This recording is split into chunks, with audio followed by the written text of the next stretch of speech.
ಮತ್ತೊಂದು ಕಡೆ ರಾಜ್ಯದಲ್ಲಿ ಬಿಜೆಪಿಯವರ ನಾಯಕರನ್ನ ಮೀಟಿಂಗ್ ಕರೆದಿದ್ದಾರೆ. ಇವತ್ತು ಒಂದು ರಣೋತ್ಸಾಹವನ್ನ ಹೆಚ್ಚಾಗಿಸೋದಕ್ಕೆ ಈ ಮೀಟಿಂಗ್ ಕರೆಯಲಾಗಿದೆ ಅಂತ ಕೂಡ ಹೇಳಲಾಗ್ತಾ ಇದೆ. ಲೋಕಸಭಾ ಮಹಾಸಂಗ್ರಾಮಕ್ಕೆ ಬಿಜೆಪಿ ರಣೋತ್ಸಾಹ ತೋರಿಸ್ತಾ ಇದೆ. ಅಭ್ಯರ್ಥಿಗಳ ಆಯ್ಕೆ ಕಸರತ್ತು, ಚುನಾವಣೆಗೆ ತಯಾರಿ. ಇಂದು ಇಡೀ ದಿನ ರಾಜಕೀಯ ತಂತ್ರಗಾರಿಕೆಯ ಸಭೆ ನಡೆಯುತ್ತೆ. ಇಡೀ ದಿನ ಬೆಂಗಳೂರು ಹೊರವಲಯದ ರೆಸಾರ್ಟ್ ಒಂದರಲ್ಲಿ ಮೀಟಿಂಗ್ ನಡೆಯುತ್ತೆ. ರಾಜ್ಯ ಬಿಜೆಪಿ ಉಸ್ತುವಾರಿ ಅರುಣ್ ಸಿಂಗ್ ಅವರ ನೇತೃತ್ವದಲ್ಲಿ ನಡೆಯುವಂತಹ ಸಭೆ ಇದು.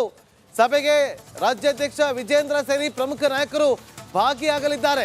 28 ಲೋಕಸಭಾ ಕ್ಷೇತ್ರಗಳನ್ನ ಕೂಡ ಗೆಲ್ಲೋದಕ್ಕೆ ತಂತ್ರಗಾರಿಕೆಯನ್ನ ಮಾಡಲಾಗುತ್ತೆ. ಇವತ್ತು ಬೆಂಗಳೂರು ಹೊರವಲಯದ ರೆಸಾರ್ಟ್ನಲ್ಲಿ ಸಭೆ ನಡೆಯುತ್ತೆ. ಉಸ್ತುವಾರಿ ಅರುಣ್ ಸಿಂಗ್ ನೇತೃತ್ವದಲ್ಲಿ ನಡೆಯುವಂತಹ ಸಭೆ ಇದು.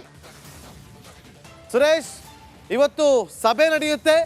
ಸಭೆಯಲ್ಲಿ ಯಾವೆಲ್ಲ ವಿಚಾರವಾಗಿ ಚರ್ಚೆ ಆಗುತ್ತೆ ಸುರೇಶ್?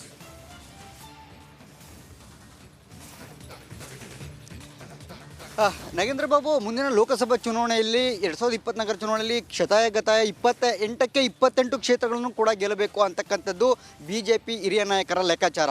ಈ ಲೆಕ್ಕಾಚಾರ ಏನು ಯಶಸ್ವಿ ಆಗಬೇಕು ಅನ್ನೋ ನಿಟ್ಟಿನಲ್ಲಿ ಇವತ್ತು ಲೋಕಸಭೆ ಚುನಾವಣೆಯ ಅಭ್ಯರ್ಥಿಗಳ ಆಯ್ಕೆಗೂ ಮುನ್ನ ಇವತ್ತು ಮೊದಲ ಸಭೆ ನಡೀತಕ್ಕಂಥದ್ದು. ಇವತ್ತಿನ ಸಭೆಯ ಪ್ರಮುಖ ಅಜೆಂಡಾ ಅಂತ ನೋಡೋದಾದರೆ ಓವರಾಲ್ ಆಗಿ ಲೋಕಸಭಾ ಚುನಾವಣೆಗೆ ಯಾವ ರೀತಿ ತಯಾರಿ ಇರಬೇಕು ಅನ್ನೋ ನಿಟ್ಟಿನಲ್ಲಿ ಇವತ್ತು ಏನು ಒಂದು ಸಭೆಯನ್ನು ಮಾಡ್ತಾ ಇರ್ತಕ್ಕಂಥದ್ದು. ಈ ಸಭೆಯಲ್ಲಿ ಪ್ರಮುಖವಾಗಿ ಅರುಣ್ ಸಿಂಗ್ ಏನು ಕೇಂದ್ರದ ನಾಯಕರು ಕೂಡ ಅವರ ಒಂದು ಸೂಚನೆ ಮೇರೆಗೆ ಹೈಕಮಾಂಡ್ ನಿಂದ ಕಳಿಸಿರ್ತಕ್ಕಂಥದ್ದು ಅರುಣ್ ಸಿಂಗ್ ಅವರು ಬಂದಿರತಕ್ಕಂಥದ್ದು. ಈ ಅರುಣ್ ಸಿಂಗ್ ಅವರ ನೇತೃತ್ವದಲ್ಲಿ ಇವತ್ತು ಇಡೀ ದಿನ ಸಭೆ ನಡೆಯುತ್ತೆ.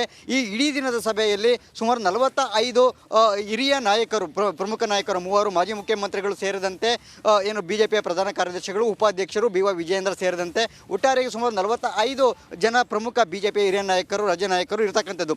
ಇಲ್ಲಿ ಪ್ರಮುಖವಾಗಿ ಮುಂದಿನ ಲೋಕಸಭಾ ಚುನಾವಣೆಯ ಗೆಲುವಿನ ನಿಟ್ಟಿನಲ್ಲಿ ಯಾವ ರೀತಿಯಾಗಿ ತಂತ್ರಗಾರಿಕೆಯನ್ನು ಮಾಡಬೇಕು ಅಂತಕ್ಕಂಥದ್ದು ಇದರ ಮೊದಲ ಭಾಗವಾಗಿ ಇವತ್ತು ಸಭೆಯನ್ನು ಕರೆದಿರ್ತಕ್ಕಂಥದ್ದು.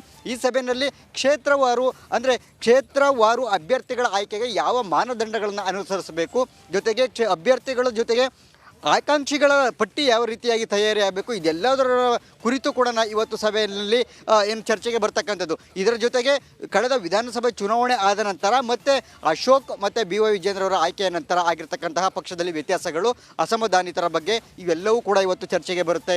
ಈ ಚರ್ಚೆಯ ವೇಳೆ ಯಾವ ರೀತಿಯಾಗಿ ಆ ನಾಯಕರ ಡಿಮ್ಯಾಂಡ್ಗಳು ಏನಿದೆ, ಈಗ ಅಸಮಾಧಾನಿತರದು ಅವರಿಗೆ ಯಾವ ರೀತಿ ಅವರ ಅಸಮಾಧಾನವನ್ನು ಶಮನ ಮಾಡಬೇಕು, ಈ ನಿಟ್ಟಿನಲ್ಲಿ ಕೂಡ ಚರ್ಚೆ ಆಗುತ್ತೆ. ಜೊತೆಗೆ ಅಂತಹ ಕ್ಷೇತ್ರಗಳಲ್ಲಿ ಯಾವ ರೀತಿಯಾಗಿ ಪರಿಣಾಮ ಬೀರುತ್ತೆ, ಒಂದು ವೇಳೆ ಅವರ ಅಸಮಾಧಾನ ಇದೇ ರೀತಿಯಾಗಿ ಮುಂದುವರೆದಿದ್ದೇ ಆಗಿದ್ದರೆ ಅದರ ಪರಿಣಾಮ ಪಕ್ಷದ ಮೇಲೆ ಯಾವ ರೀತಿ ಆಗತ್ತೆ, ಆ ಕ್ಷೇತ್ರದಲ್ಲಿ ಅಭ್ಯರ್ಥಿ ಯಾರಾಗಬೇಕು. ಜೊತೆಗೆ ಕಾಂಗ್ರೆಸ್ ಕೂಡ ಈಗಾಗಲೇ ಒಂದು ಹೆಜ್ಜೆ ಮುಂದೆ ಹೋಗಿ ಅವರು ಕೂಡ ಅಭ್ಯರ್ಥಿಗಳ ಆಯ್ಕೆಯನ್ನು ಜನವರಿ ಅಂತ್ಯಕ್ಕೆ ಮಾಡಬೇಕು ಅಂತಕ್ಕಂಥ ಸ್ಟ್ರಾಟಜಿಯನ್ನು ರೂಪಿಸಿದ್ದಾರೆ. ಸೊ ಇದೇ ನಿಟ್ಟಿನಲ್ಲಿ ಬಿಜೆಪಿಯಲ್ಲೂ ಕೂಡ BY ವಿಜೇಂದ್ರ ಅವರು ಕೂಡ ಈಗಾಗಲೇ ಹೈಕಮಾಂಡ್ ನಾಯಕರ ಬಳಿ ಜನವರಿ ಅಂತ್ಯದ ಒಳಗಡೆಗೆ ಲೋಕಸಭಾ ಕ್ಷೇತ್ರದ ಅಭ್ಯರ್ಥಿಗಳನ್ನ ಫೈನಲ್ ಮಾಡಿಕೊಡಿ, ನಾವು ಬೇಗ ಅಂದರೆ ಚುನಾವಣೆಗೆ ಸಿದ್ಧರಾಗೋದಕ್ಕೆ ನಮಗೊಂದು ಸಮಯಾವಕಾಶ ಸಿಗುತ್ತೆ, ಕೊನೆಯ ಹಂತದಲ್ಲಿ ಅಭ್ಯರ್ಥಿಗಳ ಆಯ್ಕೆ ಬೇಡ ಅಂತಕ್ಕಂಥ ಒಂದು ವಿನಂತಿಯನ್ನು ಕೂಡ ಮಾಡ್ಕೊಂಡಿದ್ದಾರೆ. ಸೊ ಇದೇ ನಿಟ್ಟಿನಲ್ಲಿ ಇವತ್ತು ಓವರಾಲ್ ಆಗಿ ಎಲ್ಲ ಕೂಡ ಇವೆಲ್ಲ ವಿಚಾರಗಳು ಚರ್ಚೆಗೆ ಬರುತ್ತೆ. ಅಂತಿಮವಾಗಿ ಸಂಜೆ ಇದರ ಒಂದು ಕ್ಲಿಯರ್ ಪಿಕ್ಚರ್, ಏನೆಲ್ಲ ಕ್ಲಿಯರ್ ಪಿಕ್ಚರ್ ಅಂದರೆ ಅಜೆಂಡಾ ಇದೆ, ಅದೆಲ್ಲದರ ಒಂದು ಕ್ಲಿಯರ್ ಪಿಕ್ಚರ್ ಸಂಜೆ ನಮಗೆ ಒಂದು ಪೂರ್ತಿಯಾಗಿ ಸಿಗ್ತಾ ಹೋಗುತ್ತೆ ನಾಗೇಂದ್ರ ಬಾಬು.